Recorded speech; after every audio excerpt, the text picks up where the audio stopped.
ไปเฮ้ยไง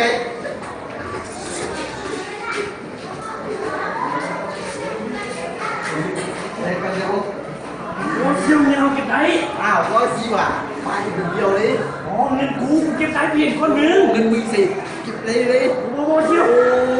มึงได้เจ็บตัวเลยสิวะโอ้เชี่ยวว่าสิอ่ะโอ้เชี่ยวนะไม่เชี่ยวเอาเก็บได้คนเดียวเห็นก่อนเชี่ยวถ้าว่าสิเนี่ยมีปัญหาเอามีปัญหาวะมีอ่ะลงไปดูไหมลงไป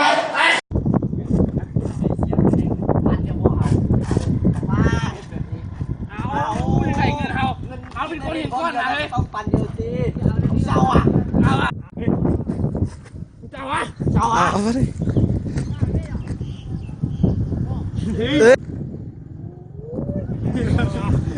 ยิงก็ไปถูกกูเลยนะกูสลัดเงินกูเอามาอ้าวกูเอาเงินกูไปจุ๊บว่า